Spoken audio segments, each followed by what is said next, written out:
Hello, everyone. When we stop and think about it, we do spend a lot of our free time doing nothing each day. We've checked Facebook and our emails routinely throughout the day to see that nothing new has been sent to us. No one's posted anything new to our Facebooks. We also end up watching various reruns, snack on food that isn't the best for us, nap, or do some other kind of mind-numbing activity. When we stop and think about it, that's all time. It's all wasted time. It's time not spent on anything productive. Time spent on things that aren't necessarily too great and important. It's also valuable time. All of our time is valuable. It's important, not just to us, but to somebody else. And all that time is time that not going to be able to get back. You invest your time in an activity or invest your time in a relationship, that's time that is somewhere else. It is time that is we don't get back. Effectively, it could and should be exercise time. You heard me right. Exercise time. Exercising daily is important to our mental health. It is important to our physical health. And it's important to our relationships. Meaning that with exercise, you increase your longevity, you increase your livelihood, you're going to be around longer to interact with your family members, your friends, your spouse, your partner. It's great. And even the Centers for Disease Control think it's great. I mean, they wrote on the benefits of physical activity in May of this year, 2020, and they commented on their website that regular physical activity can help your thinking, learning, and judgment skills sharpen as you age.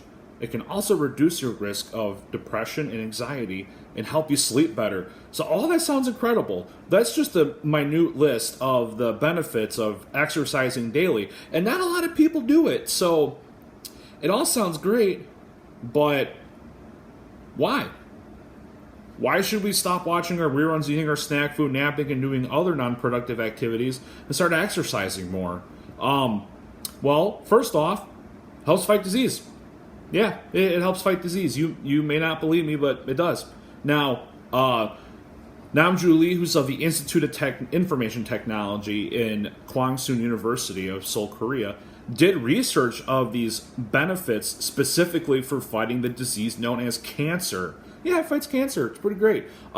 She wrote an article called The Benefits of Exercise Effect on Cancer Review, which was published in February of 2020, where she mentioned how, quote, exercise has been considered to be a low-cost and safe intervention for cancer patients and survivors, having beneficial effects on body functions and health-related fitness, including cardiovascular fitness, muscle fitness, body composition, mental and emotional health and quality of life. That's 7 things, she said. That's a lot of stuff, and it's great. So it sounds like that just regular exercise can help with all those things, can help with cancer, but what else? What other kinds of diseases and problems can regular exercise help with?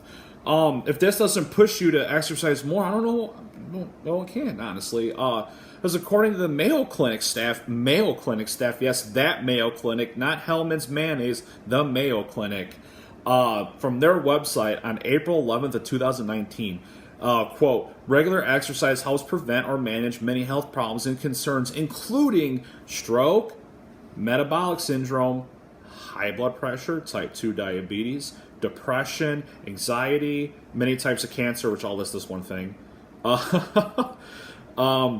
arthritis and falls. That's 9. That's 16 things that we've discovered together that you get to help fight just by exercising regularly.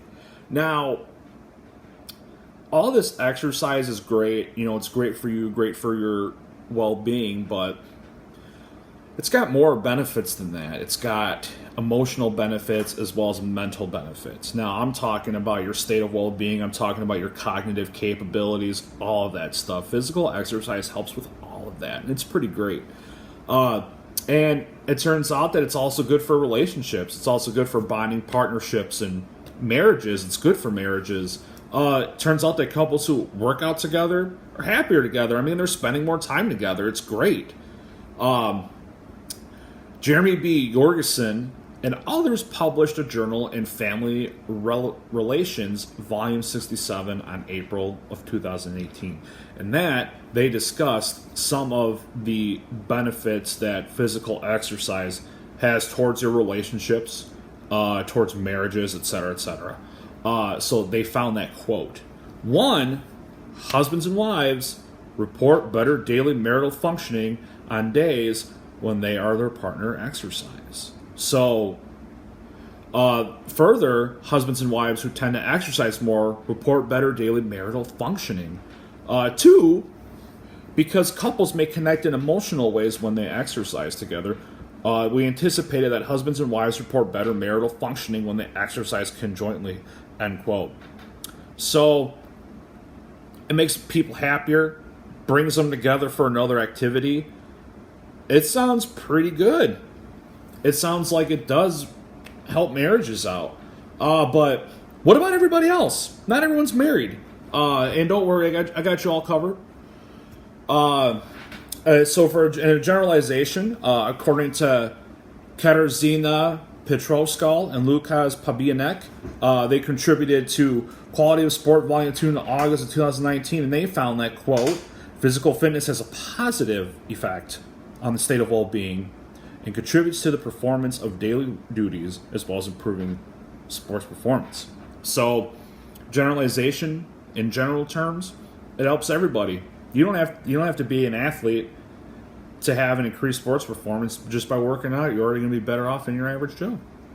And college students who deal with a lot of stress, financial stress, mental stress, emotional stress, just because of the workload and the debt that we accrue, there's a lot that we deal with. And in fact, quote, college students can ensure both physical and mental health by focusing on consuming a balanced diet, staying hydrated, and getting adequate amount of sleep together with exercise and a healthy lifestyle.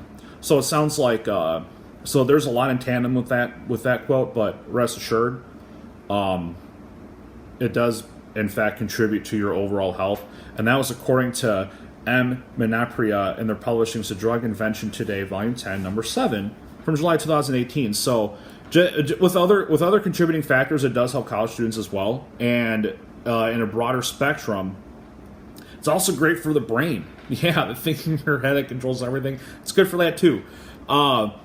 Professor David A. Raiklin of the University of Southern California and Professor Jean E. Alexander of the University of Arizona published an article on the research of exercise and neuron regeneration in Scientific American on January 1st, 2020, and they found out that, quote, other studies have established that exercise also has positive effects on the brains of humans, especially as we age, and that it may help even reduce the risk of Alzheimer's disease and other neurodegenerative conditions, end quote.